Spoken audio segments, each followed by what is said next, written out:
Καλησπέρα. Λέγομαι Κωστής Κουτρέτσος και είμαι τεχνικός υπεύθυνος του 3DHub.gr. Αυτό που κάνουμε το έχουμε βαφτίσει ένα πολυχώρο γύρω από το 3D printing. Σαν εταιρεία παρέχουμε υπηρεσίες εκτύπωσης από διάφορες τεχνολογίες όλων των ειδών. Είμαστε επιλεκτικά σε κάποιο εξοπλισμό, αντιπρόσωποι απευθείας για την παροχή του εξοπλισμού. Επειδή είναι λίγο καινούργιο όλο αυτό από τη σκηνή και την ομιλία, για να νιώσω λίγο καλύτερα, να σας πω δύο πράγματα. Το πρώτο είναι η πρώτη φορά που μιλάω σε κοινό. Και το δεύτερο είναι ότι άλλες ομιλίες άλλων ομιλητών συνήθως βαριέμαι. Και το κίνητρό μου για να κάνω εγώ την ομιλία ήταν επειδή ο συνεργάτης μου, ο Γιώργος Σμυρνάκης, θα σας γέμιζε με στατιστικά και πίτες αερισμνόητες και νούμερα που δεν θα καταλάβαινε κανένας. Θα το πάμε λίγο αλλιώς.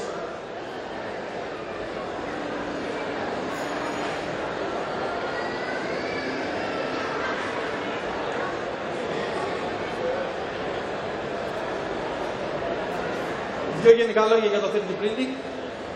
Αν θεωρήσουμε ότι έχουμε ένα ψηφιακό αρχείο από σάρος, από σχεδιασμό, από οτιδήποτε και μια άδεια πλατφόρμα από την άλλη, η τρισδιάστατη εκτύπωση είναι η διαδικασία, η τεχνική, οι μέθοδοι, τις οποίες από την καινή πλατφόρμα με προσθετική μέθοδο κατασκευής θα καταλήξουμε σε αυτό που είχαμε αρχικά σχεδιάσει, σαρώσει, τέλος πάντων θέλαμε να παράξουμε σαν πρωτότυπο, σαν παραγωγή, σαν οτιδήποτε, σαν αντίγραφο. Οι τεχνικές που υπάρχουν, τεχνολογίες αυτή τη στιγμή, είναι πάρα πολλές. Έχουν από απλή εναπόθεση λιωμένου πλαστικού με κίνηση κάποιας κεφαλής που τον αποθέτει σε πολλαπλά 2D στρώματα και οι επάλληλες στρώσεις σχηματίζουν το 3D αντικείμενο. Υπάρχει η μέθοδος του φωτοπολυμερισμού μιας υγρής ρητίνης που μας δίνει καλύτερη λεπτομέρεια και προκύπτει είτε με κάποιο λέιζερ, την ακμήνωση λέιζερ, είτε το φως, το UV εύρος μιας φανταστικής πηγής όπως ένας βιντεοπροβολέας.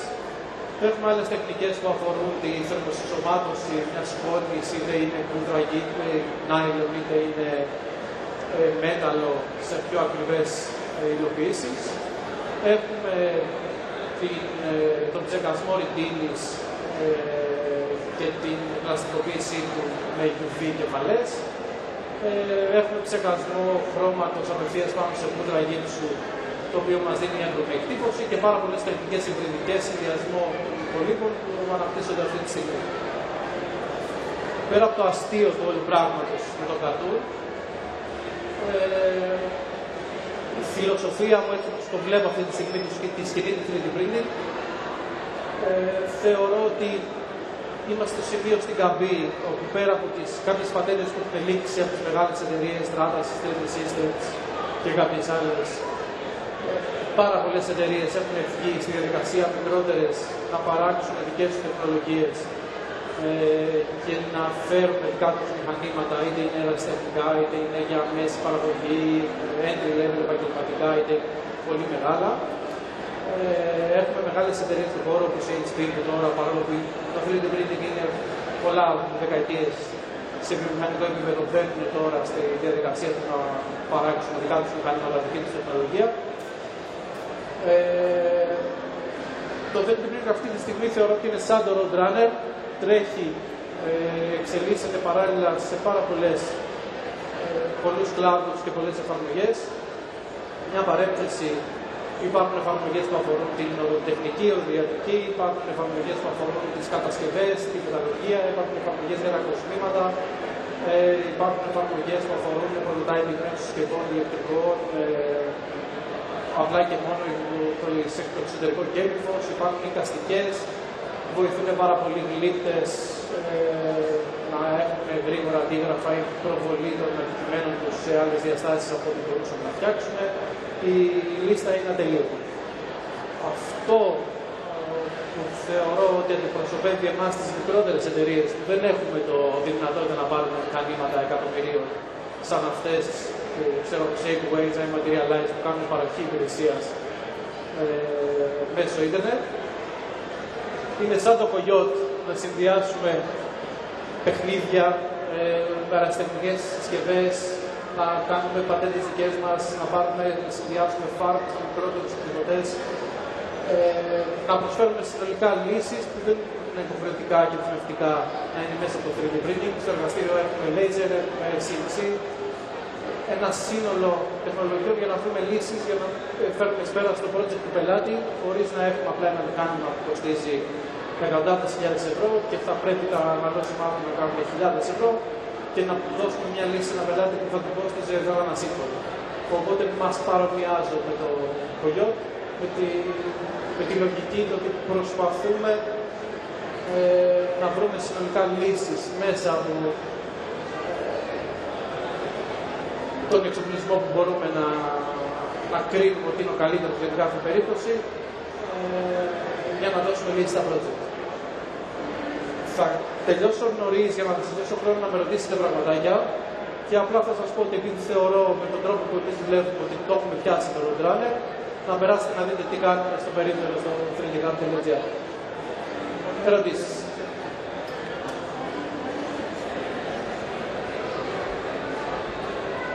Ναι. Καλή. Καλησπέρα. Θα ήθελα να ρωτήσω σχετικά με την απαιτή του υλικών. Σε τι σημείο έχουν φτάσει πλέον τα υλικά, ούτως ώστε ό,τι πρintάρεται να είναι συνήθως με τη στήριξη της κατασκευή. Ωραία.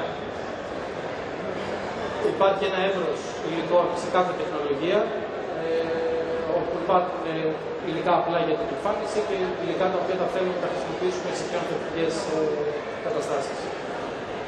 Σίγουρα οτιδήποτε βγαίνει από την προσθετική μέθοδο, επειδή βγαίνει στρώση, δεν μπορεί να έχει την ίδια αντοχή με ένα αντικείμενο που θα είχε παραχθεί από ένα καλούπι, θα ήταν πηχητό, θα ήταν μηχανολογημένο από ένα μασίβ κομμάτι πέταλο, από ένα μασίβ κομμάτι ερταλό, από κάτι άλλο. Υπάρχουν όμως ειδικά υλικά και συνεχώς εξελίσσονται και υβριδικά καινούργια, όπου μελετώνται και μετριώνται με τα data sheet με τις εργαστηριακές μετρήσεις στο τι αντοχές έχει το καθένα σε εφελκισμό, σε κρούση, σε κάμψη, σε οτιδήποτε. Για στην κάθε περίπτωση να πάρουμε να έχει μικρότερη τριβή, να έχει αντοχή στην κρούση, να είναι ασύμφωνα μαλακό, να έχει αντοχή σε χημικά. Υπάρχουν, δεν είναι στην κατάσταση που τα παραδοσιακά ακόμα υλικά στην ίδια αντοχή, αλλά υπάρχουν λύσεις να προσεγγίσουμε, αλλά έτσι μην ξεχνάς ότι δεν μιλάμε για ένα. Δεν παράγουμε τελικό προϊόν κατά κανόνα από το 3D printing. Θέλουμε να εξομοιώσουμε, να πάρουμε ένα πρωτότυπο, να δούμε πώς θα είναι, πώς λειτουργεί και μετά στην τελική παραγωγή μας θα το πάμε με την παραδοσιακή μέθοδο έτσι κι αλλιώς που θα δικαιολογεί το τελικό μοντέλο που έχουμε φτάσει, το να κάνουμε καλούπι και να έχουμε τα χιλιάδες κομμάτια που θα μας οδηγήσουν στο τελικό προϊόν με την αντοχή που όντως θέλουμε. Κάποιος άλλος? Ο κύριος Μανώλης εδώ πέρα θέλει να ρωτήσει κάτι. Βαγγέλης. Γεια σου, Βαγγέλη. Είχαμε δει πριν όταν πρωτοεμφανίστηκαν οι τεχνολογίες, είχαν ένα αλφα κόστος. Αυτό σιγά σιγά πέφτει, βλέπω. Θέλω να ρωτήσω από τη δική σου εμπειρία, πού βλέπεις να φτάνει αυτό, γιατί πότε μάλλον αξίζει να επενδύσουμε να πάρουμε ένα τέτοιο πλήρω της YouTube, γιατί διαβάσει ένα μελετικό ότι σε 20 χρόνια δεν υπάρχει μας τέτοιο πλήρω σε κάθε σπίτι. Θα μπορούσε και τώρα βασικώς να υπάρχει σε κάποιο σπίτι. Έχουμε συσκευές ακόμα και για τον καφέ που μπορεί να είναι πολύ ακριβότερες από το 3D printer. Αυτή τη στιγμή για μένα αυτό που δεν μπορεί να γίνει άμεσα γιατί δεν υπάρχει περιεχόμενο. Δεν υπάρχει πέρα από το κλειδάκι που ο καθένας θα του δώσει, δεν υπάρχει σε οικιακό ενδιαφέρον ακόμα το περιεχόμενο να πει ότι υπάρχει ανάγκη σε κάποιο σπίτι να υπάρχει εκτυπωτήσει. Όσο αφορά την τιμή, η πρώτη ερώτηση που κάναμε στους πελάτες όταν έρχονται να αγοράσουν έναν εκτυπωτή είναι αν θες να παίξεις ή αν θες αυτό που θα παράξεις να το πουλήσεις. Αν θες να παρέχεις υπηρεσία. Αν θες να παρέχεις υπηρεσία που σε νοιάζει το φινίρισμα να μπορεί να συγκριθεί με το πάμφτινο κινέζικο χιτό πλαστικό παιχνίδι, θα έρχεται να συνέβη, έχουμε κάνει ένα χαλ 30 πόντους ύψους και με ρωτάει πόσο κάνει να το πάρει. 9,90 στο μουστάκα, 6 στενά από το εργαστήριό μου. Δεν έχει νόημα να πω στη διαδικασία να τυπώσω ένα χάλ που θα κάνει 40-50 ώρες να τυπωθεί. Δεν είναι για τέτοια χρήση ακόμα η τεχνολογία. Υπάρχουν όμως μηχανήματα με 300-400-500 ευρώ που εκεί είναι και εμάς το κυνήγι μας, να πάμε στις εκθέσεις στο εξωτερικό, να πάρουμε εκτυπωτές που δεν θα τους πουλήσουμε ποτέ, απλά θα τους σπάσουμε, να τους διαλύσουμε για να δούμε τι αποδίδουν και τι δεν αποδίδουν, για να μπορούμε να το προτείνουμε. Γιατί μπορεί να έχουμε τιμοκατάλογο για 60 εκτυπωτές, στο e-shop μας έχουμε επιλεγμένους 5, 6, 7 για κάθε κατηγορία, να μην μπερδεύουμε τον κόσμο, γιατί όντως είναι καινούργια κατηγορία, καινούργιο είδος συσκευών. Οπότε ο ρόλος μας είναι να δουλεύουμε τα μηχανήματα στο εργαστήριο, σε κάθε περίπτωση, αν εσύ θες να παίξεις, να σου βρω φτηνή λύση, να κάνεις το παιχνίδι σου χωρίς να πρέπει να γίνεις μηχανολόγος και απλά συνέχεια να διορθώνεις. Να παράγεις το παιχνίδι σου. Κάποιος που θέλει να γίνει μηχανολόγος, υπάρχουν εκτυπωτές που είναι κοιτάκια, που τους συναρμολογεί ο ίδιος, τους εξελίσσει ο ίδιος και κάνει παιχνίδι. Υπάρχουν συσκευές, εκτυπωτές που μπορεί να είναι φτηνοί και πάλι, για αυτό που κάνανε, να καλύπτουν, ξέρουμε, υπάρχουν εκτυπωτές που κάνουν 2.000 ευρώ, 3.000 ευρώ, 4.000 ευρώ, που μπορεί να παράξουν σαν αποτέλεσμα το 80, 85, 90% του φημυρίσματος ενός εκτυπωτή που να κάνει 200.000 ευρώ, με πολύ μικρότερα λειτουργικά κόστη και να κινηθούν μικρές επιχειρήσεις παράγοντας τα πρωτότυπά τους τοπικά μέσα σε μια μέρα και όχι αναμονή να τα παραλάβουν μετά από 20 μέρες από το εξωτερικό και με το 1/10 του κόστους, γιατί πρέπει την παραγωγή την κάνουν τοπικά, τις διορθώσεις τις κάνουν τοπικά, ο σχεδιαστής θα παραλάβει το πρωί. Για παράδειγμα, το ότι αυτό ήθελε να παραχθεί μια εβδομάδα, όλη αυτή η στοιχεία που είναι πόσες εκτυπώσεις, 50-60 διαφορετικές, είναι πάρα πολύ γρήγορο, δεν είναι αργό. Σε διαφορετική περίπτωση θα ήθελες μήνες για να το παραλάβεις από άλλη μέθοδο. Νομίζω σε κάλυψα και επεκτάθηκα λίγο παραπάνω. Κάποιος άλλος θα θέλει να ρωτήσει. Γιάννη.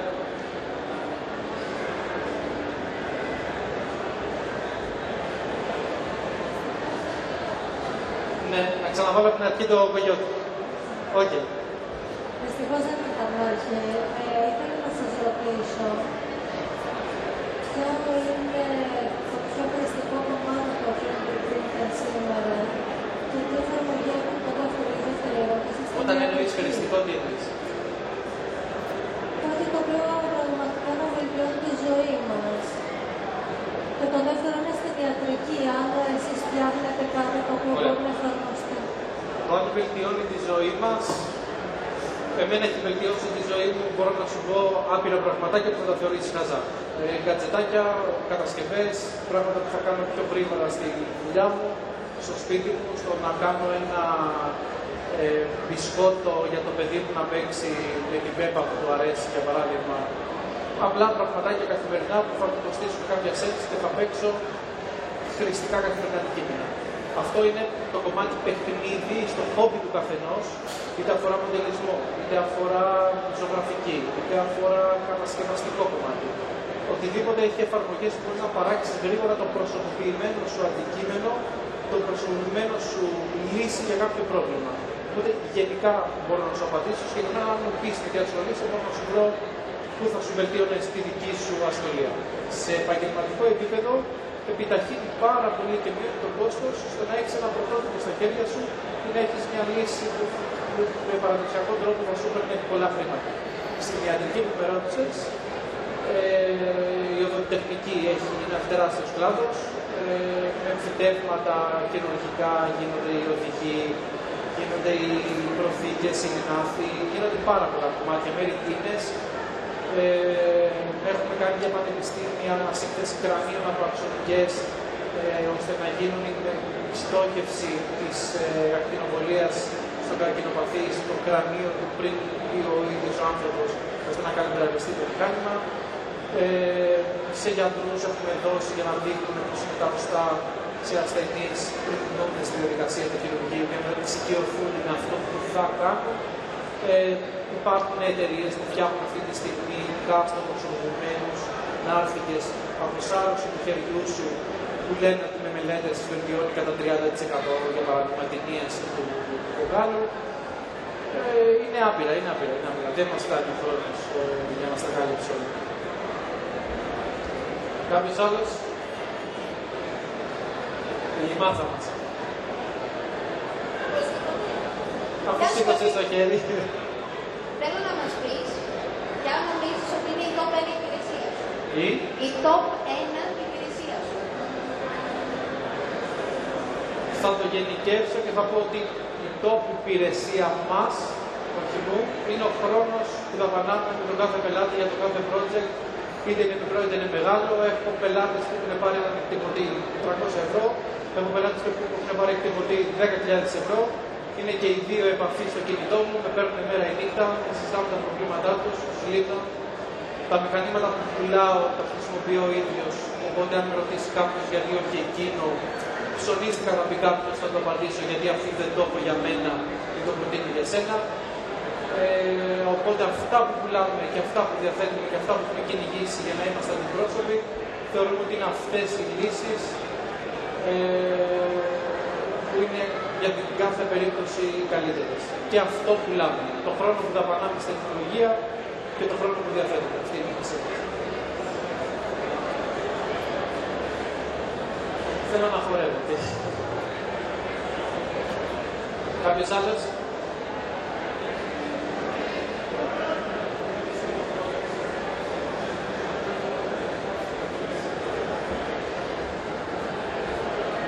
Το πιο δύσκολο project που έχεις τώρα? Δεν μπορώ να σκεφτώ ένα, γιατί είναι πάρα πολύ. Είναι όλα δύσκολα γιατί όλοι τα θέλουν εχθές. Με αυτή την έννοια είναι όλα δύσκολα. Είναι όλα διαφορετικά και αν θες να είσαι σωστός και να μην χρησιμοποιήσεις αυτό που είναι εύκολο, άρα και ακριβό για τον πελάτη, το να βρεις τη λύση, να την εξυπηρετήσεις με την πιο φτηνή και value για αυτόν λύση είναι δύσκολο. Δεν μπορώ να σκεφτώ ένα project συγκεκριμένο. Μπορώ όποιος θέλει να έρθει να του δείξω project και να του εξηγήσω πόσες ώρες σχεδιασμού έχουν από αυτά που έχω στην έκθεση στο περίπτερο, πόσες ώρες εκτύπωσης, για να καταλάβουν πόσες ώρες συναρμολόγησης, τρυψίματος, για να καταλάβουν πόσες ώρες και τι δυσκολία έχει το καθένα. Γιατί όλα είναι χρόνος. Όλα γίνονται, μπορούμε να κάνουμε τα πάντα, απλά όλα είναι χρόνος.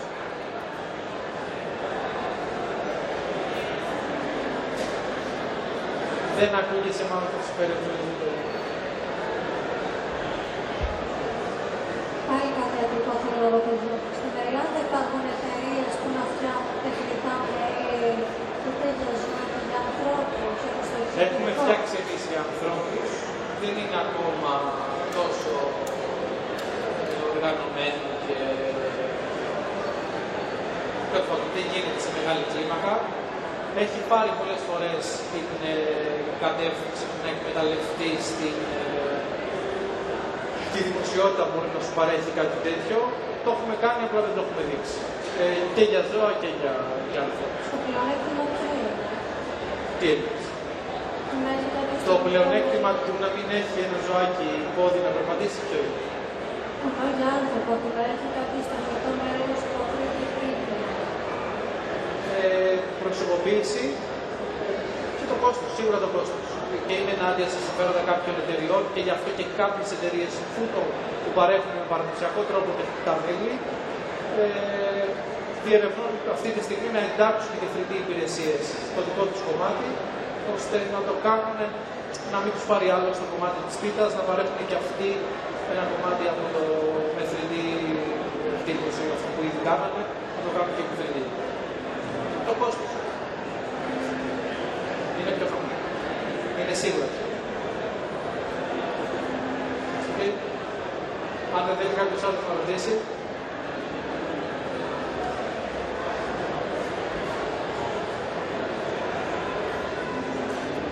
Καλησπέρα.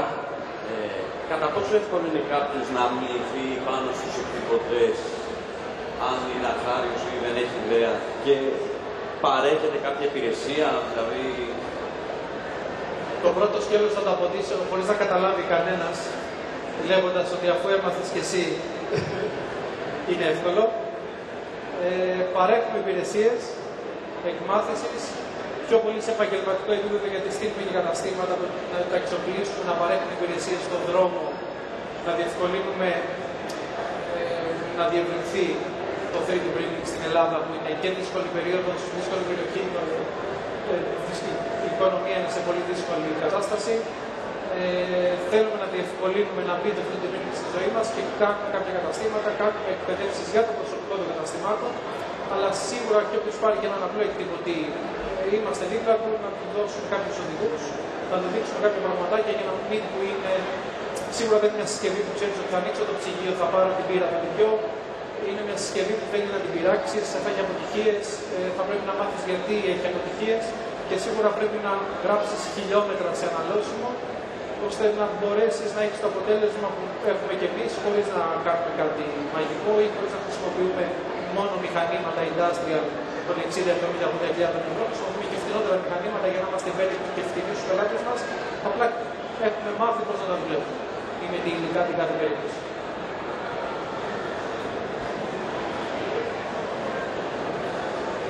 Ευχαριστώ πολύ.